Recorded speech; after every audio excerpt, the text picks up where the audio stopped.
Welcome, everybody. Welcome. Thank you very much for coming along to our webinar today. We are looking forward to a great conversation with you. Who is this weird woman talking to you, I hear you ask? It's okay. My name is Jo. I'm your guest host today. I am very much looking forward to a great conversation all about pricing strategies. So do let us know in the chat, where are you joining us from? And the standard webinar question, it's the webinar law. What is the weather like where you are? So let us know in the chat where you are from and what the weather is like for you. If you'd like to put your webcam on, please do so. It would be amazing to see you. This webinar is very much about conversation with everyone. So you'll absolutely have a chance to use the chat if you want to, or to come off mute if you want to and get involved. But you don't have to put your webcam on if you don't want to, or you can turn it on and off as you need to. We definitely understand that. Anne is in Edinburgh, where you've got lovely sunshine. Oh, Anne, Edinburgh with the sunshine coming down on the castle and all the gorgeous architecture. Absolutely lovely. And Ryan says sunny island, weirdly. It's almost like you're the green Emerald Isle for a reason, and that reason, sadly, is rain. But lovely that you've got sunshine today. Welcome, Nina, from Trondheim in Norway, where it's raining. Oh, I'm sorry, but do you know what? My grandmother always used to say, the flowers need the rain, which is delightful. Jake, welcome from Cornwall, part of the Hemsley Fraser group, and trying to be sunny, but doing a bad job.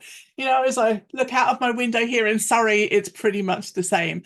Hi, Kea from London, where it's cloudy. Hi, Michael from Carrickfergus, near the castle, also sunny. Lovely. Hello, Stephen from London. Welcome, everybody. Thank you for being here. This is the Blended Stories webinar. We have Jan with us from Inmissio, and I'll introduce him in a moment. Not that he needs that much introduction. You know Jan already. But do let us know in chat where you are joining us from. Now, today's webinar is all about pricing structures for our training companies. And I wonder, what are your pricing woes? What are your conversation points that you're hoping that we will pick up today and start discussing? And of course, if you have particular questions, please do pop those in chat. You are more than welcome to. We are recording the session. The session will be available on YouTube as per all of the previous Blended Stories webinars. And with that, I think probably it's a good idea to hand over to Jan and get a proper introduction to the session. Jan, tell us a bit more about Inmissio and also why this topic is so important to you. This is a classic mistake, trying to speak while you're on mute. Yes. Good afternoon, everybody. Yeah, Jan from Inmissio. What I'm going to do is I'm going to do a very quick overview of what Inmissio is, because it's not a native English word. And we always get this, how do you spell this part? Inmissio is actually, it's Latin. It stands for blended and it stands for mixed, so dual. We do a lot of blended learning. We help training companies a lot with blended learning.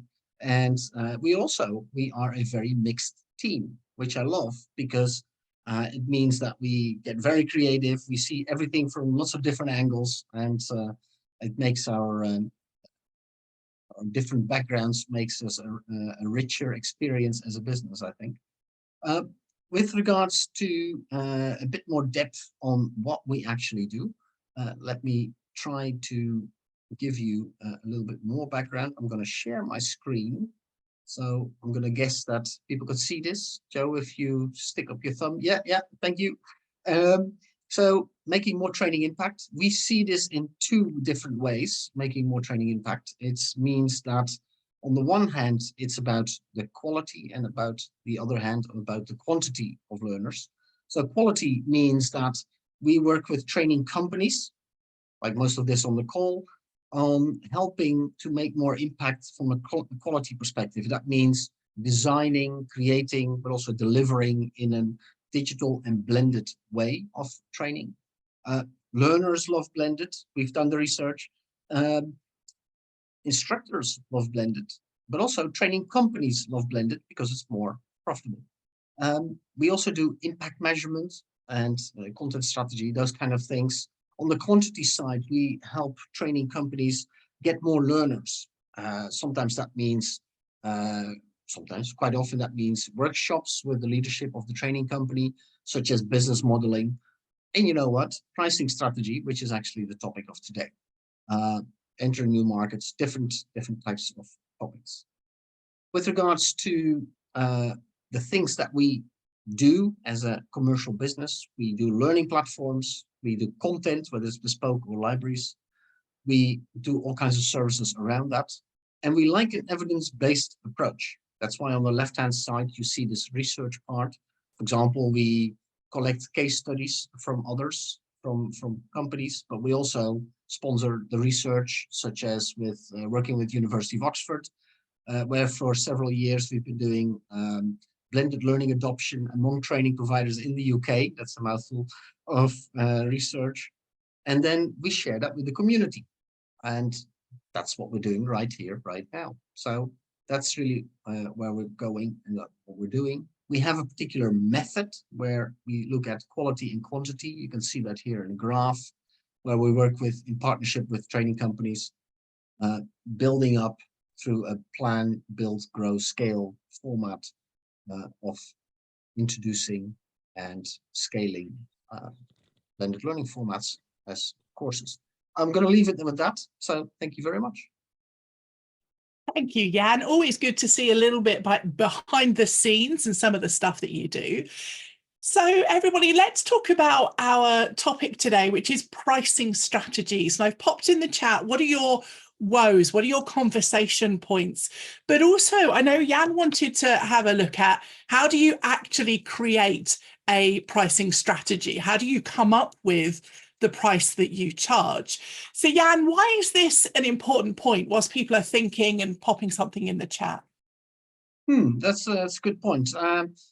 I got to it because, well, I did study some microeconomics in my younger days.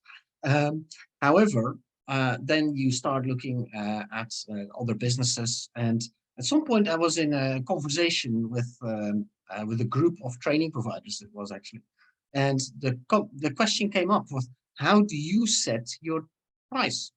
And most of them in that conversation said, well, I look at my competitor, and I'm either a little bit more confident that I do the job well, or so I price myself 10% higher, or I'm maybe not so confident and I do it 10% lower. And that's not a good way to set a particular price. Sure, competition is an element of it, but it's not the only determining factor. So I created this workshop at the time, but the way to set the strategy and to give points that people can use as a template of, okay, let's look at this, then that, on how to set a pricing strategy. It's not just about a price point, it's also nowadays about business models. And you can talk about all these different things. Thank you. And I think it's a really important area, whether we are a one-person training vendor, that's me. So I'm editor of Training Journal, but also I run my own training company. So this is an important topic for me as well as everyone else, right through to really larger companies that are either doing bespoke work or have consultants, or maybe have off-the-shelf training that they sell, all sorts of different models, like you say. So I'm assuming I'm pronouncing your name right, Stephen Welch. And if it's not Stephen, then obviously please let me know in chat. And so Stephen says, don't charge by the delegate, charge by value. Now, this is something somebody said to me a long time ago, which I didn't really look into, was about value-based selling. So rather than going, well, it takes me 2 hours to do this at X hourly rate, and that's therefore what I'm going to charge, actually this is the value to the organization, the increased sales, the decreased cost, whatever those things might be, and charge along those lines. So I'd be interested to know in chat, or feel free to click that hand up button if you'd like to come and speak, because otherwise it'll get very boring if it's me and Jan all for the entire webinar. and let us know if you do anything like that, or if you have any other particular questions. Now, Jan, you were smiling when Stephen said, don't charge by the delegate, charge by value. What are your opinions on that? Well, I love that that comment on its own. It is about value. For example, if you do if you train in a particular certification, and I know that if I've done that certification as an individual, I am now qualified to do certain things, and my salary will go up by £20,000 per year. That is a particular value. So quite often it's very difficult actually to quantify what the value is for the learner or for the organization. But if you make that effort, if you're able to do that quantification, then that's a very good input for pricing. And you'll discover whether you're too expensive, as in not as much as the value, or that actually maybe you can up your price. Very interesting point. I like that point about the price point as well. I remember getting feedback on something I pitched for, and I was told I was too cheap, and they couldn't understand how I could do the amount of work they wanted within a certain amount of cost. There's all sorts of things that were wrapped up in that, but that definitely told me something. It was quite a few years ago. In the chat, Michael, thank you, Michael, says, challenge is recovery of development costs when providing new courses, with the risk of lower uptake after the initial delivery. Oh, that's a challenge, Michael. And this is, you can see this a few different ways. It could be, for instance, if you are a consultant or freelancer or run a small organization, do you charge one thing for design and one thing for delivery? Do you kind of wrap it up in the whole thing? And also, like you say, if you're starting new courses, whether it's internally or for a company or out for the public, how do you build that cost in? So if anybody has thoughts on that, about what they do or how they approach it, obviously get involved in chat to what Michael's saying, or click that hand up. I'd love to get somebody else on audio if you would like to. So we'll definitely come back to that, Michael. Jake says, what considerations should you make for global pricing? Should you have varying margins or stick to one margin? How do you arrive at the right strategy to ensure you are winning global work? And I guess maybe there's an element of separate websites, separate pricing. Do you have something in dollars and something in euros and something in pounds, or whatever your markets might be? Jan, what's your opinion on that one from Jake? And of course, everybody else, let us know in chat or click that hand up. Global pricing, always a fantastic challenge. And how transparent is it? I'll give you an example. We used to work in a global business, and the pricing that we had, for example, in India was about 10% of the price that we charged in the UK. So you have to be able to say, for example, in an e-commerce environment, that your customer comes from India, and therefore it's warranted to give them the 10% version of the price, or the UK. I've seen other people make a mistake on the exchange rates of currencies.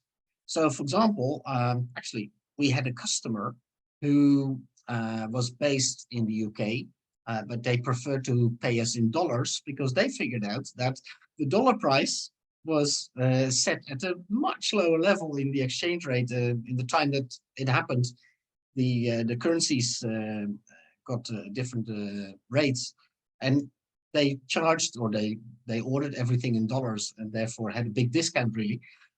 So you have to be a bit careful on what you do where, and you have to be able to trace these things. But yes, there is the cost and the value. By the way, it's not just about geography, it's also different markets. I'll give you another example where we used to work in an e-learning company, and we did most of the business was B2B. So we would sell to large corporates. At some point, we developed a vision of, let's do the same thing, but then for the consumer market.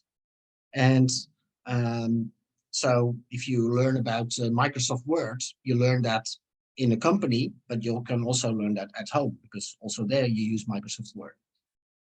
We then had to figure out that actually, again, the price was about 10% that we could get from a consumer market versus the B2B market.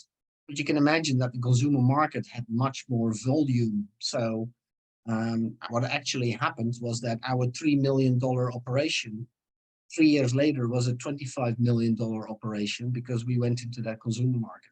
And although we only got 10% of the value of that product, you can see the difference in volume already. Gosh, interesting stuff. And I think that international point around bank charges, prices, exchange rates, even things like value-added tax, that all becomes a little bit of a challenge. It's an extra thing to think about. And whether that's you as an individual or your accounting department having to deal with that, it's all stuff absolutely to think of. So Carl's mentioning some stuff in chat about travel costs, and I've mentioned maybe things are online or virtual, so we're having a conversation there. And Anne says, hi, Carl, we have a delivery price and then we add travel costs, the actuals to that additionally, which I think makes sense. And obviously, you know, not obviously, my specialism is in virtual delivery. So I, you know, have to wave that little flag, is that obviously during COVID, we learned that actually a lot of stuff can be done virtually. Maybe these days it's not about that and it's about doing things face to face, but where the costs are more expensive for that travel or prohibitive, then there are different ways that you can look at that. And I think that blended approach that Jan mentioned right in the introduction obviously is a really important point. So I'd like to just go back to this point from Michael about the recovery of development costs when providing new courses. Michael, I see you've got your webcam on. Do you mind unmuting? And you can absolutely say no if you don't want to. And just telling us a bit more about the background of that, the context, or what your thoughts and challenges are. You should be able to unmute. Maybe you're struggling to unmute. Let me see. Yeah, there you go. You've got it. Yeah, my space bar for some reason wasn't working properly. Hi there, Joe. Yeah, thanks for inviting me to speak. I run a consultancy. I'm head of a consultancy which works on tenders and helping organizations to win large contracts, which could include training, but also other areas. I've recently been approached by a sister company to provide quotes for training in some specialist areas. And my challenge, I suppose, in doing that was to think, well, I'm going to have to develop bespoke training materials. How do I best charge that in a market competitive rate? In the past, where I've had to bespoke existing materials, I have said to a client, that's special, here's the delivery cost for that, and then for developing those changes and then, you know, delivering them, and then I've been able to use the changes for later clients, which is fine.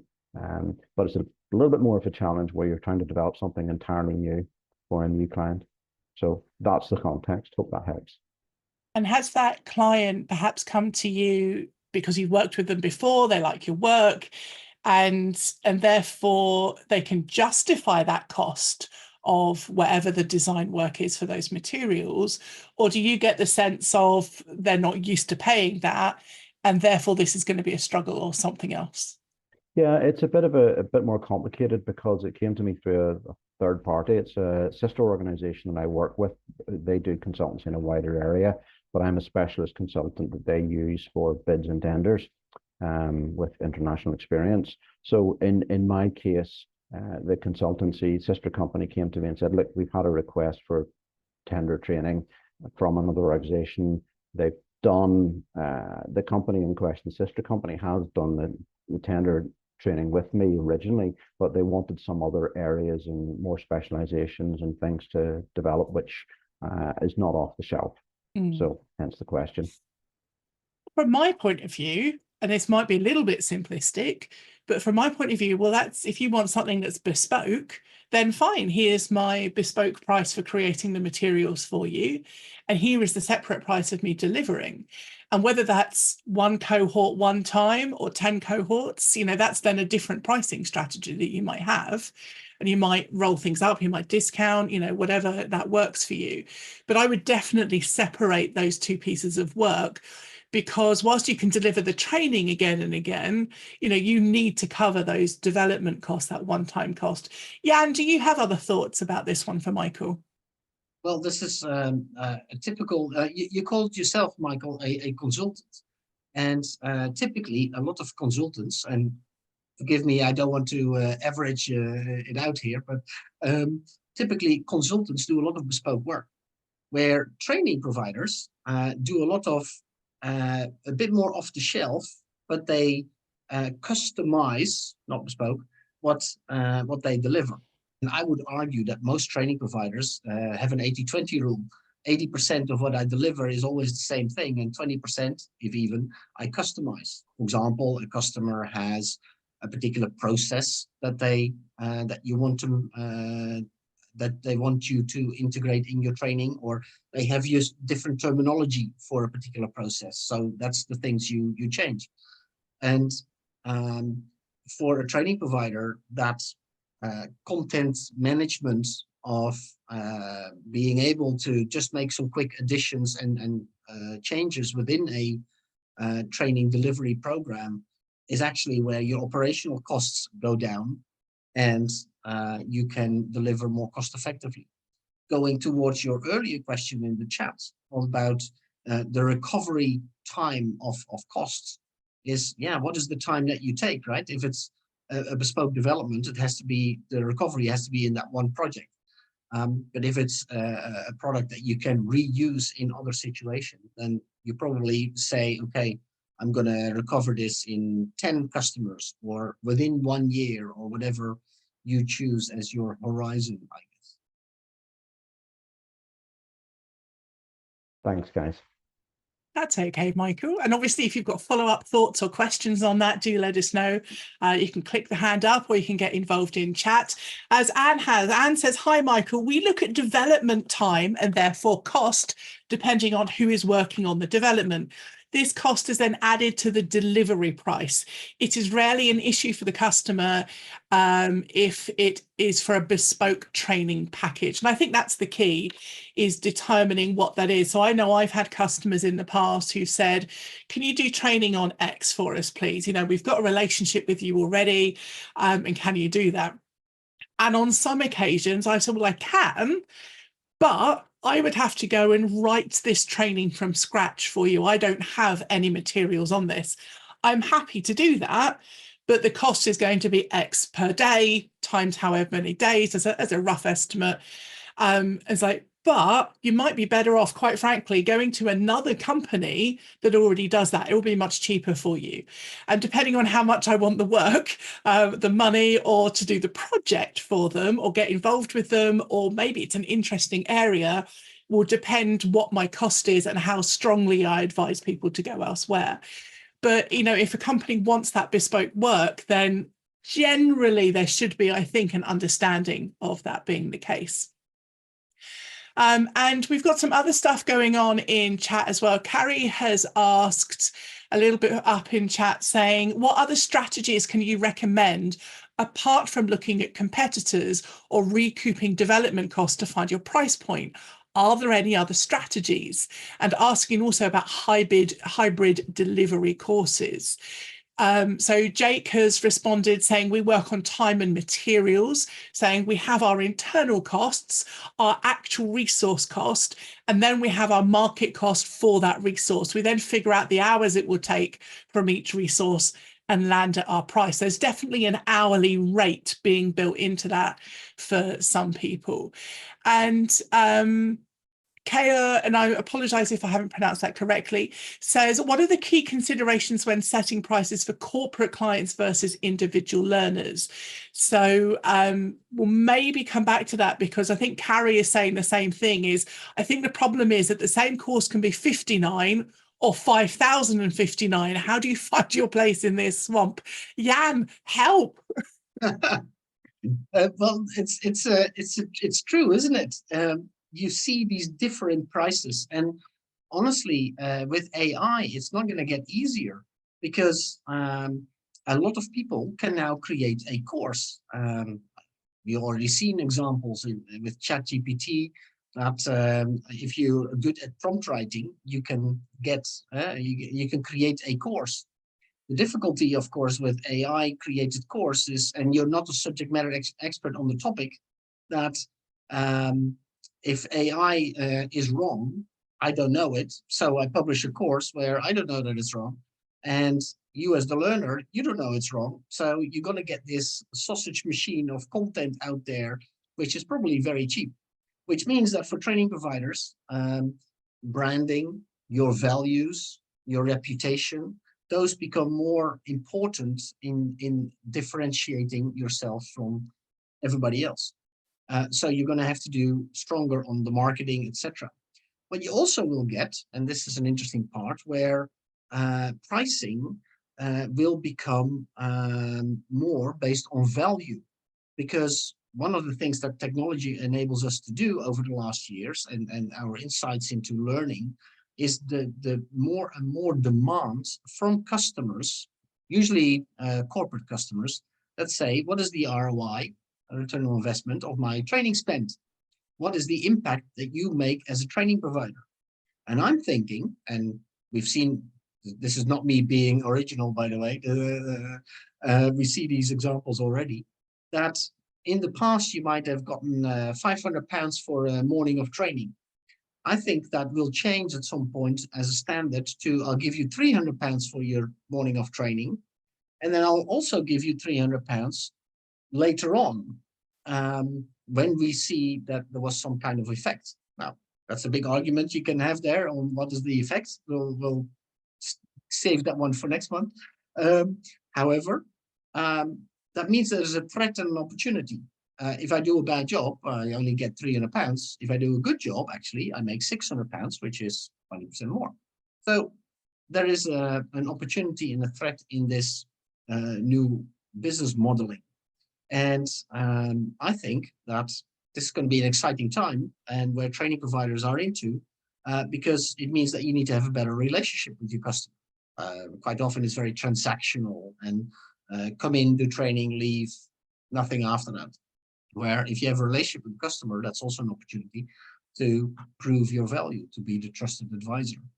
Now, that's not a direct question, a direct answer to the 59 versus 5,059. However, differing business models and different ways of bundling, showing value, those are all different ways. Branding, we said, how you can set your price. Sorry, Yeah, long story for showdowns, for a short. And some of that goes a little bit to some of the questions that Maria has posed in chat as well. Carrie or Kari, when you say about the kind of the 59 or the 5,059, I'm wondering if you're looking at kind of individual consumer prices versus a corporate price. And, you know, feel free to pop something in chat or come on audio if you want to get involved in that conversation. And I think those two things are separate strategies, separate marketing. So assuming that's what you meant, for example, my training that I deliver is virtual classroom, train the trainer. And we made the decision early on to focus only on delivering that to corporate clients, so a team of people. So therefore we would have 6, 8, 20, 50 people, however many it is, going through our training. And we don't offer that out to the public. So that's annoying when we get 1 or 2 people saying I'm interested, because we can't offer them something and it feels like a lost sale. But we made that decision because we wanted to make sure that we were focusing on one lot of marketing and we weren't diversifying kind of the time and cost that we had. So Carrie, you say it's public courses and it's individuals. So then therefore I'm sensing maybe you've got all sorts of different courses of different values. And to me, that's about the right marketing that you need to really specifically target. But feel free to pop more in chat and other people can contribute to that as well. I'll put my audio on because it seems it's doing messages backwards and forwards. Yeah, I just find it a big swamp where you can have basically the same course that you can find for 59 and then other people charging 5,000. And there is very little difference between the two. Even those people who say, you know, I'm an expert, learn from me. So yeah, it's just, I obviously get it's, you can work out a strategy based on your time and all of that sort of stuff, but it's positioning yourself within that mess. And it is a swamp. It's an absolute swamp.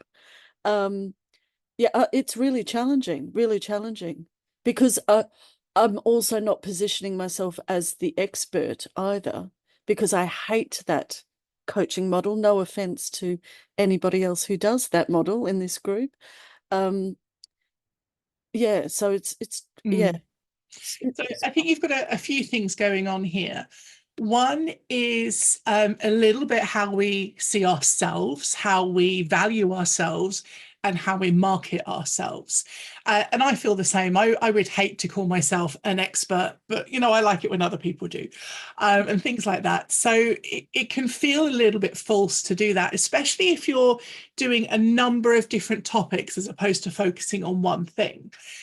But there is an element of sometimes we kind of have to get over ourselves and get involved in that kind of marketing. That doesn't mean we call ourselves a thought leader and all of the cringe that goes with that. But it does mean we have to kind of look at this objectively and say, well, what am I good at? What do I bring to this and market on that? Whether that's content marketing or paid for marketing or however you want to focus on that.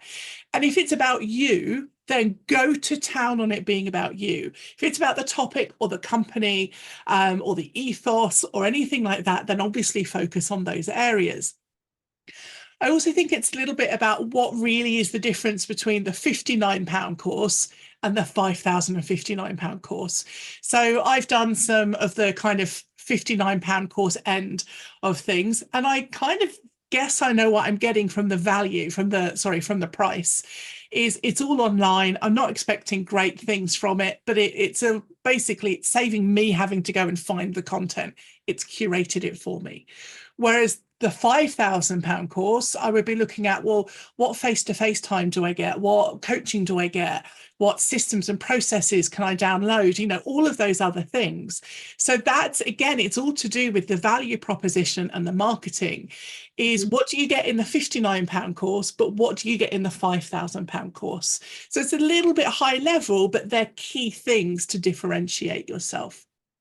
We've also got some other conversations going on. Aldona says, if you have an external SME, subject matter expert, preparing the content, how much would you add profit marketing marking on top? Now, Aldona, I think this is a really interesting one, because in my experience, and you can all tell me in chat or come on audio if you prefer as well, is that actually the subject matter expert is providing you with some materials that we don't know the detail of. But they're not writing the training. They're not the instructional designer. They're not delivering the training. And therefore, it's still our expertise just because they've given us the materials. Yeah, and what are your thoughts on that one? With regards to subject matter experts versus trainers, and yes, I did say versus trainers, is that a subject matter expert, by definition, that's a dangerous thing to say, is not a trainer. You're very good at something, and then you train other people, but you're not an educationalist, maybe. And the two need each other, because you need both to create a good course. With regards to where that goes to is who owns the IP. At some point, you create a course, and if you do it for a specific company, then that company will own the IP, the intellectual property rights for it. But sometimes it might be important to you that you have the IP. So you might also take some elements of that so you can re-deliver that course to another audience. So yeah, different elements there. Paul raised a hand, so maybe you would like to weigh in on that. Yeah, sorry, I was just going back to the previous point that Joe was making about the difference in pricing, how you've got like the really high price and low price. I just wanted to ask what your opinion was, because we're kind of in that situation. So we are predominantly a consultancy, that the majority of our work is done in person, delivering the that face-to-face experience. high-end, if you like, consultancy experience, but we are now thinking about having an offering as well where we can have a digital offering. So we don't want to box ourselves into one place where we're only doing one thing. So we'd like to open up the offering to more clients and think about B2C as well. So I'm just thinking, what would your recommendation, what would your advice be around pricing around that? Because I think they might be quite different price points. So just be interested to hear what you think about that. I think it's more about different markets, actually. Can I ask, Paul, if you say B2C, do you mean individuals that are still professionals working, or men on the street? Both, both. But yeah, I think like I said, our clients predominantly now are B2B, but we would, in a way, I mean, we work with diversity inclusion. We are an inclusion agency, we're inclusion consultancy. And in a way, our products are quite exclusionary because we don't actually offer products for people outside of the B2B space. And that's what we're trying to open up, that opportunity to have, like you said, people, working professionals, or just the average man on the street, to have the opportunity to be able to access our products. So yeah, it would be, we're trying to open it up to as many people as we can, really. And opening those new markets is a challenge on its own. If you look at it, for example, from a volume perspective, when you work with a B2B, then you work with an organization and you train X number of people within that organization. If you talk to B2P, it's a lot of small transactions you make. You might put it in an e-commerce environment, but a lot of small transactions. But if you call it B2C, then, sorry, I like the term B2P, business to professional, because it's still a business decision for that person. A lot of these people here on the people on the call here are individual professionals that run their own business. Yeah, and you're not a consumer, but you're thinking of it from a professional, from a business perspective. You're just a smaller business, and in your persona building, when you're doing this marketing exercise, you just need to set up the operation that you're doing for a lot of small transactions, and sometimes the cost of that can actually be quite prohibitive. You need to go into e-commerce. You talked about, sorry, Paul, I'm waffling on, but with the different models that you talked about, you mentioned a digital model, creating a digital product of that course, I'm assuming. Is that correct? Yes. Yeah. Correct. So we've seen quite a few training providers doing that same thing, creating a digital version of their course, and then making that available to the entire world. However, their problem was they were not a brand. And when I asked them 1 or 2 years later, after they created that course, what was your expectation? Did it live up to your expectation? I'd say 95% of training providers says, actually, no, we didn't get the volume we expected. And although a training that is digitally delivered is much cheaper to deliver, of course. The delivery cost is almost zero. You have a high cost at the beginning to create that course. We found that a lot of these training companies had to now spend an extraordinary amount on digital marketing to actually sell that course and get access to market, which was really difficult because if you didn't have that in the beginning, then so if you looked at I'm going to say this, the profit and loss of that product over 1 or 2 years, it was actually not a very profitable course because the marketing costs got much, much higher. Now, in your longer term strategy, that might be perfectly fine. And that's why actually I would say that if you're talking about pricing strategy, you should always start at the beginning. Your first question should be, what is my business strategy? What do I want with this product line or with my business? Do I get into a new market? Is profitability my first concern?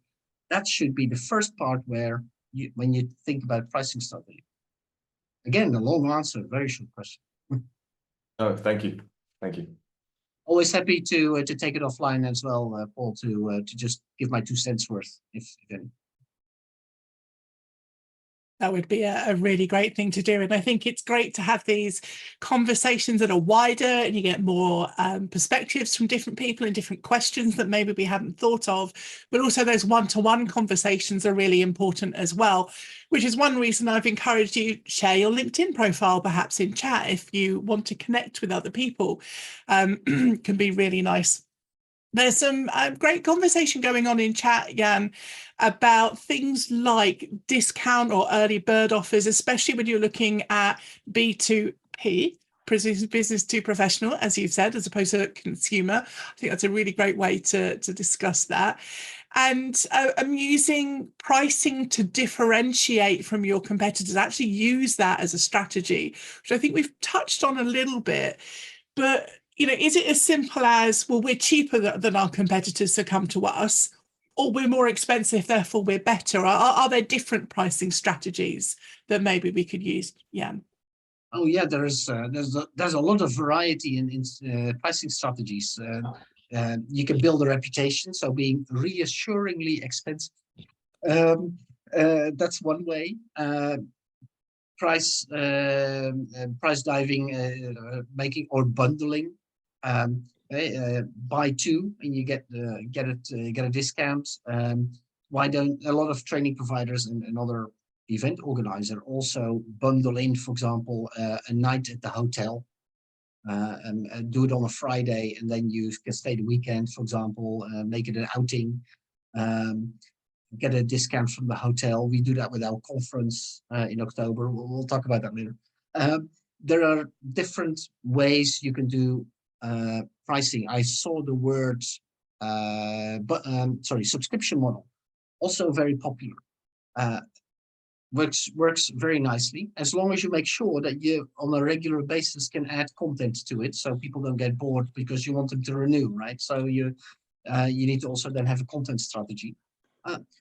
I talked about the performance for result, pay for result kind of model earlier as well. Lots of different options and bundling and pricing options you can take. Lots of different stuff there. And I was just saying in chat that I did some subscription stuff a long time ago.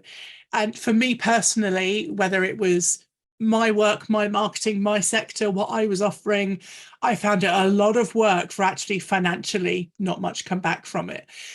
Because I feel like you have to have a certain volume to make it a community element of it work. Absolutely, other people make this work really well. I know of some other successful models, so I'm absolutely sure the failure was with me. But I just found it was quite hard work. I think it's really important to look at where your approach goes. And for example, that's why I said earlier on, we focused on companies as opposed to kind of the consumer or professional element. We talked a little bit about bundling, and in chat, Anne says we also offer bundle prices for digital learning, so that can be useful.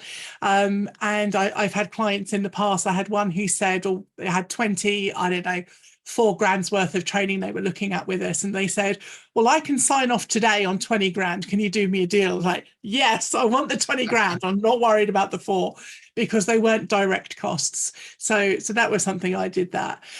Jake says, School of Life has this down in the business to consumer or professional market, but it's a product everyone wants. Not everyone is a lifetime learner. In fact, 95% of people probably aren't. So how well will your own products fare in the business to consumer environment? Are people really going to read your content on the sofa at home in their spare time? That's an interesting one, Jake. I know the amount of things I've signed up for and not done that. Peter, let's hear from you before we wrap up today. So Peter, just click that unmute button if you can. Sorry, yeah, hi, Joe. Thanks. Hi, Jan. What if you're not selling your training based on price? Mm-hmm. What would it be based on, Peter? Well, it's based on subsidy largely. So some countries have subsidization in place through the government, which allows companies to avail of training at highly subsidized rates, if not full. The European Union offers this through a number of different funds. So what's your thinking, guys, around where you're not selling your training based on price, but maybe subsidy. Obviously, there is a cost to the company, time to participate, but also if that's one channel to market and you want to go to market directly outside of subsidy, how does that price conflict, do you think, with, because you may also have a price, by the way, linked to subsidy, because you will need to get paid an amount from the fund that's subsidizing you. So there's just a few interesting thoughts there. Yeah, absolutely, Peter. Thank you. I'm going to get a very quick one on Jan from this before we wrap up. But of course, everybody in the chat, please kind of jump in with some thoughts that you have for Peter as well. Jan, any quick insight there for Peter? Absolutely. Subsidy, I think, is a cost-based pricing model. If you can do it for the subsidy that's available, and you have a strategy for what's going to happen after you build that product, yeah, I think that's the first concern. And then the second concern is, can I use this knowledge, product, whatever skills that I gained later on? Thank you very much. So I'm really sorry, Peter, we do have to finish it there just to keep on time today. I've shared in the chat some wrap-up notes. Our next webinar is on the 20th of August. There is, of course, coming up the Business of Training Conference. That is in London. That's on the 17th of October. And I put a note in there on how you can find out more about that. I've also shared on LinkedIn links for Jan and myself. And of course, some of you have been sharing that in chat as well. Jan, I think this has been a really interesting conversation. What about you? I think it was wonderful, and thank you so much for hosting. I would say to anybody on this call, if you want to learn about digital footprint, how to be as good a host as you've seen today, learn from Jo. Lightbulb Moment is her business, so you can contact her there. Oh, thank you, Jan. That's absolutely lovely of you. Okay, everybody, enjoy the rest of your day, and we look forward to seeing you on the next one. Bye-bye.